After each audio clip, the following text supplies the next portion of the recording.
আজকে আপনাদের সাথে শেয়ার করছি পাঞ্জাবি স্টাইলে কারি।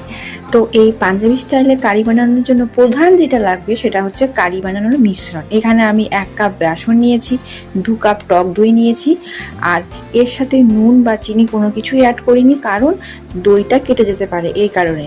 আর ওর সাথে 1 কাপ জল দিয়ে মিক্সিতে ভালো করে কি করবেন, মিশ্রণটা পেস্ট করে নেবেন ঠিক এই মতো।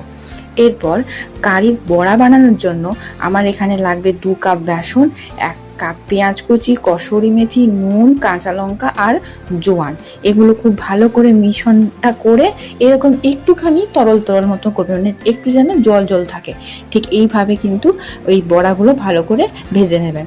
সব থেকে বড় কথা, বড়াটা কিন্তু ভেজে তুলে রেখে দিতে হবে, আর তাই বড়াটা আগেই ভেজে রেখে দেবেন।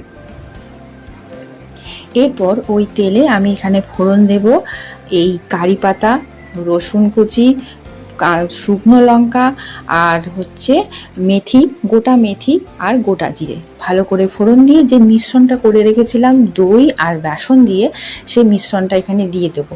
এখানে কিন্তু এখনও কোনো নুন আমি অ্যাড করিনি। নুন অ্যাড করবেন না, কারণ হচ্ছে প্রথমে নুন অ্যাড করলে দইটা কেটে যেতে পারে। নামানোর আগে এইভাবে যখন ঘনত্ব চলে আসবে তখন নুন অ্যাড করবেন। আর যে বড়াগুলো ভেজে রেখেছিলাম, মিশ্রণটা ঠান্ডা হলে বড়াগুলো দিয়ে উপর থেকে গরম মশলা ছড়িয়ে পরিবেশন করুন।